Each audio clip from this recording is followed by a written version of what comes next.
자, 안녕하세요. 박성필입니다. 저 오늘 HLB 보도록 하겠습니다.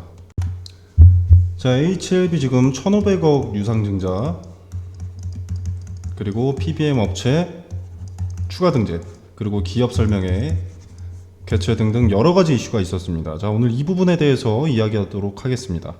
자, 본 영상 시작 전에 구독과 좋아요 눌러주시면 감사하겠습니다. 자, 일단 HLB의 관계사인 HLB 생명과학이 1,500억 유상증자를 결정했습니다. 자, 모집가액이 13,630원이고 현 HLB 생명과학의 주가는 19,900원대이기 때문에 약 30% 정도 할인된 가격이죠. 자, 유증의 목적 981억은 채무상환 자금이고 운영자금에 443억이 들어가 있습니다. 그리고 기타자금 15억, 시설자금 60억 이렇게 들어가 있는데, 자, 유증을 통해서 채무 상환을 하게 되면 일단 재무 구조를 개선할 수 있는 기반이 마련이 되는 거죠. 자, 그리고 이 운영자금 440억은 리보사라닙 아시아 진출을 위한 자금으로 사용될 것으로 보입니다. 자, 이번 유증은 만약에 현실적으로 가남 승인이 안 날 것을 고려를 했다면 상당히 비싼 가격인데, 반면 승인이 날 것을 확신하고 자신감에 찬 유증을 지금 발표하는 것이라면 상당히 좋은 조건의 유상증자입니다. 자, 승인이 되면 아무리 못하더라도 현재 가격대 근사치인 2만원대만큼은 유지를 할 테니까요. 자, 보시면은 신주 배정 기준일이 5월 10일입니다. 자, 근데 FDA 최종 발표일은 5월 16일이죠. 자, 그렇기 때문에 기업 측에서는 FDA 승인 결과가 요 5월 16일 이전에 먼저 발표할 것으로 예측하는 듯 합니다. 자, 기준일을, 신주 배정 기준일을 FDA 발표일보다 앞에 두었기 때문입니다. 자, 그리고 청약 예정일이 구주주 6월 14일입니다. 자, 그렇기 때문에 만약에 악재가 생기게 되면 누가 HLB 생명과학 유상증자에 참여를 하겠습니까?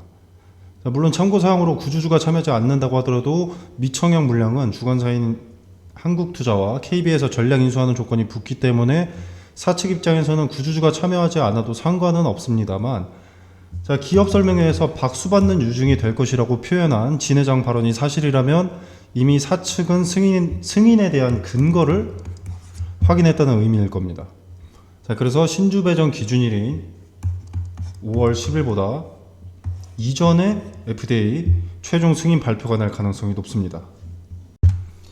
아무리 실권주 전략을 주관사가 가져간다 하더라도 어떤 근거도 없이 유상증자에 참여하는 것이 좋을 것이다 라는 이런 뉘앙스를 펼쳐놓고 이 FDA 임상에서 부정적인 의견이 나오게 되면 HLB와 관계사들의 이미지는 상당히 나빠지고 추후 언젠가 또 있을 유상증자에도 청약률을 기대하기 쉽지 않겠죠. 신뢰를 잃게 되는 거니까. 그래서 자신감은 어느 정도 근거 있는 자신감이 아닐까 하는 생각을 해봅니다. 그리고 기업 측에서는 유증을 통해서 기업 유동성을 강화해서 주주에게 큰 이익을 안겨 주주들로부터 박수받는 유증을 실현해왔다. 과거에도 실현을 해왔다라고 했습니다. 자, 기업 가치가 오를 것을 예측하는 상황에서 자금 조달과 더불어서 주주들에게는 주식수를 증가시켜 유동성을 증가시킨다는 거죠. 자, 기업 측에서 이 기업 가치가 오를 것을 예측하는 상황이 결국 리보사라닙의 FDA 승인이 임박했다라는 것을 기업 측에서 간접적으로 이야기한 것이라고 보는 겁니다. 그래서 이 1,500억 유상증자는 단기적으로는 악재겠지만 장기적으로 봤을 때는 호재일 것이다 라고 HLB 사측에서 얘기를 하는 거죠. 자, 그리고 매동을 한번 보게 되면, 자, 외인이 최근 1,000억 정도가 들어왔었고 연기금도 매수세가 상당히 강합니다. 자, 미국 FDA 허가 기일이 지금 한 50일 정도 남아있는데, 자, 기대감 일정이 50일 정도 남아있다는 거죠, 일단은. 자, 근데 지금 미국 내 주요 PBM사로 꼽히는 케어론 RX에서도 이 리보세라닙과 캄렐리주맙을 유력한 허가 예상 의약품으로 목록에 등재를 했습니다. 자, 보시면은, 자, 케어론은 20개의 약물을 소개하면서 해당 제품들이 올해 24년에 시장에 출시될 것이라고 전망을 했습니다. 자, 케어론이 등재를 직접 한 이 리보세라닙과 캄렐리주맙, 자, 이것이 출시될 것으로 예측한다는 것은 케어론도 리보세라닙과 캄렐리주맙의 FDA 승인이라는 그림을 보고 있다는 겁니다. 자, 그리고 미국 주요 PBM들이 HLB 간암신약을 올해 처방 예상 목록에 연이어서 등재를 했다는 것이 상당히 중요한데, 자, 여기 등재되면은 미국의 의료보험 급여체제에 편입되기 때문에 판매가 가능해진다고 봐야 됩니다. 자, 만약에 등재가 되지 않는다면 이게 보험이랑 연계되지가 않습니다. 자, 그래서 사실상 판매하기가 어려워지는 거죠. 그래서 PBM에 등재되는 것이 상당히 중요한데, 연이어서 HLB는 주요 PBM들의 등재가 되고 있다. 자, 기존의 3대 메이저 PBM사 중에서 세계 3위의 PBM 업체인 옵텀에 이미 등재가 되었었고, 지금 이제 최근 케어론에서도 등재가 되면서 제품 출시 후 판매 청사진을 그렸고, 그렇다는 것은 이 PBM사들도 FDA 임상 승인을 보고 있다는 것. 자, 그리고 주주분들은 이미 대부분 아시겠지만 리보세라닙 병용요법은 글로벌 3상을 통해서 역대 최장의 환자 생존기간 22.1개월이죠. 자, 이것을 입증했고, 환자의 간 기능 정도에 상관없이 환자의 전체 생존기간과 무진행 생존기간에서 일관된 치료 효과를 입증했기 때문에 가능성이 상당히 높다라고 봅니다. 자, 그리고 이건 어디서 주워드는 건데, 간암 전문의들도 기대하고 있는 것이 리보세라닙으로 알고 있습니다. 자, 그리고 이거는 현재 간암 1차 치료제 현황인데, 자, 현재 간암 1차 치료제는 표준 치료제가 없습니다. 현재 최우선 옵션이 아바스틴과 티센트릭의 병용요법이죠. 그리고 알테오전과 이 독점계약한 머크사의 경우 키트로다와 렌비마 병용으로 간암 1차 치료제에 도전을 했었지만 작년에 임상 3상에서 실패를 했었고, 그리고 뭐 넥사마, 렌비마, 아바스틴 플러스 티센트릭 병용이라던가 임핀지 플러스 트리멜리모맙 이 병용요법이 있는데, 자, 임상 결과로 따져봤을 때 리보세라닙과 캄렐리주맙의 병용요법이 월등하기 때문에 임상대로 시판이 된다면 간암 1차 치료제 표준 치료제가 될 가능성이 상당히 높습니다. 현재 간암 1차 치료 분야 표준 치료제로 70% 이상의 점유율을 가진 치료제는 이 아바스틴, 티센트릭 병용 치료제인데, 현재 투약 중단, 치료 중단 사례가 급증하는 추세입니다. 자, 이 뉴스에도 나와 있죠. 아바스틴, 티센트릭 병용 치료제 투약 및 치료 중단 사례가 급증하고 있다. 자, 이게 벌써 23년 10월 뉴스이기 때문에 벌써 한 반년 정도가 지난 상황입니다. 즉, 현재의 유상증자는 개인 투자자들에게 돈을 요구하는 것이기 때문에 단기적으로는 악재로 작용할 수 있겠지만, 자, PBM 업체들의 등재로 FDA 임상 승인의 청사진이 그려졌다고 예측해 볼 수가 있고, 시판이 되게 되면 간암 1차 표준 치료제의 가능성이 높기 때문에 리보세라닙과 캄렐리주맙 병용 치료제가 HLB의 캐시카우로 자리 잡으면서 실적이 개선되고 여유로워진 자금을 토대로 유상증자 등의 리스크가 개선될 것으로 판단이 됩니다. 자, 그리고 뇌질환 벤처기업에 10억을 투자한 내용이 있는데, HLB 생명과학 R&D 뇌전증 치료제 개발이나 HLB 바이오스텍과의 뇌질환 비임상 사업 협력 등의 시너지 효과를 기대해 볼 수가 있습니다. 현재 전임상 단계인데, 자, 임상은 전임상, 임상 1상, 2상, 그리고 3상 이런 순서로 진행이 됩니다. 자, 10억이라는 상대적으로 적은 투자로 임상 단계마다 기대감을 가져갈 수 있기 때문에 기대해 볼 만하다고 보고요. 자, 그리고 리보세라닙은 이 적응증 확대를 위해서 병용요법 임상에 대규모 자본을 투입한 바 있습니다. 자, 적응증 확대라고 하면 간암 치료제를 제외한 다른 암에도 적응을 할 수 있는가, 그것을 테스트하는 임상이라고 보시면 되는데, 자, 리보세라닙 병용요법을 통해서 HLB는 난소암, 그리고 대장암, 식도암, 비인두암, 비소세포암 등등 적응증 확장을 통해서 파이프라인 확대도 기대해 볼 만합니다. 자, 그리고 중국 같은 경우에는 리보세라닙을 위암 3차 치료제로 허가받아서 2017년부터 중국 국가의료보험에도 포함이 되어 있습니다. 자, 그렇다는 것은 뭡니까? 리보세라닙이 이번에 승인을 받게 되면 동시에 파이프라인 5개가 늘어난다. 기대감이 5개, 6개가 늘어난다라고 볼 수가 있겠죠. 아직 주가에 반영되지 않은 적응증 확대에 대한 다른 파이프라인들도 하나씩 주가에 반영이 되게 되는 겁니다. 자, 사측에서는 리보세라즘의 시장 가치를 17조 원으로 예상하고 있습니다. 자, 이것이 간암 1차 치료제 하나 때문이 아닌 다른 암 치료제로 적응증 확대가 가능하기 때문에 17조 원으로 예측하는 겁니다.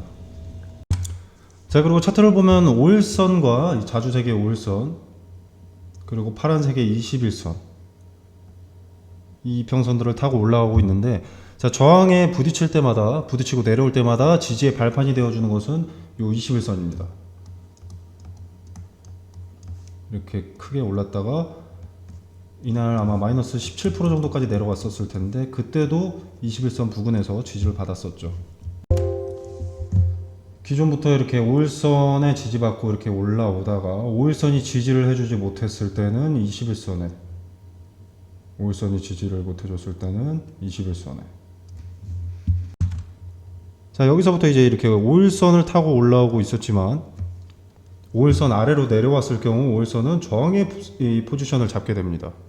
자, 근데 이때는 보통 21선의 지지를 받고 다시 한번 반등하게 되죠. 여기서도 5일선 아래로 내려와서 저항이 됐을 때는 21선이 지탱을 해주고 있고, 여기서도 마찬가지죠. 5일선에 저항이 됐습니다. 21선에 지지되고 반등. 다시 한번 5일선에서 내려왔습니다. 21선에 지지되고 반등.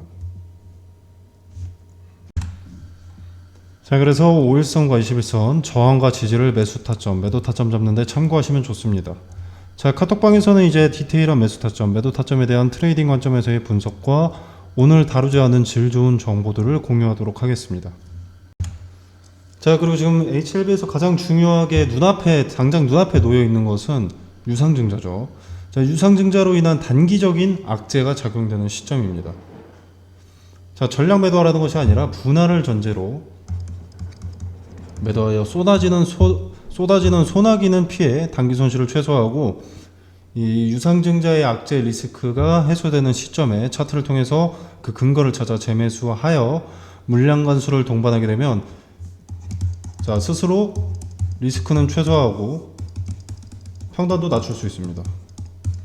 자, 카톡방에서 유증 단기 악재에 따른 분할 매도 타점과 그 근거 설명드리니 이 내용을 토대로 주가 추이가 어떻게 되는지 지켜라도 보시길 바랍니다. 자, 그리고 또 리스크가 해소되는 시점을 차트에서 어떻게 판단할 수 있는지 그 근거도 마찬가지로 설명드리니까 앞으로 있을 악재나 호재에 적용시켜서 여러분의 투자의 경우의 수를 조금 더 줄이실 수 있게 되길 바랍니다. 자, 지켜보시고 투자에 도움이 되셨다면 구독, 좋아요 눌러주시면 감사하겠습니다.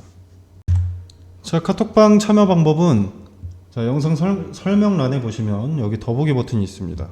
자, 이 더보기 버튼을 누르게 되시면 카톡방 링크가 기재가 되어 있고요. 자유롭게 참여가 가능하십니다. 자, 이 공간 안에서 제공되는 정보 일체 금전을 요구하지 않습니다. 자, 투자에 도움이 되길 바라고요. 구독과 좋아요 부탁드리도록 하겠습니다. 자, 그리고 이거는 제가 8월 11일에 신성 델타테크가 최초 매매 거래가 정지될 때 추천이 나갔던 종목들입니다.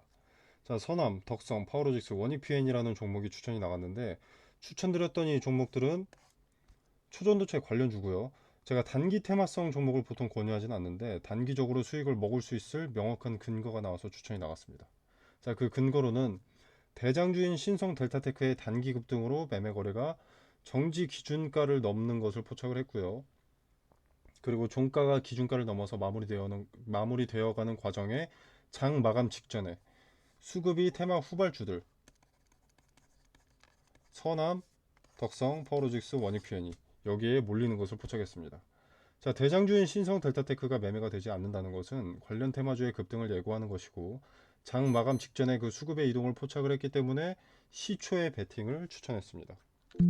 자, 단 함정의 가능성도 있기 때문에 거래대금이 오전장에 300억 이상 몰리는 종목에다가 매수를 하라고 설명을 드렸고요.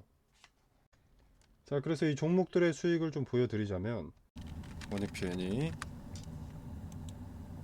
자, 8월 11일 다음 거래일 종가 16.8% 올랐고요. 그 다음 날도 11.68%가 올랐습니다. 자, 선암 8월 11일 그 다음 거래일 상한가, 그 다음 거래일 상한가. 덕성 8월 11일 상한가, 파워로직스 8월 11일 상한가, 상한가. 자, 이렇게 근거를 갖고 추천이 나왔기 때문에 단기적으로 큰 급등을 가져갈 수 있었습니다. 자, 화면에 보이시다시피 무료입니다.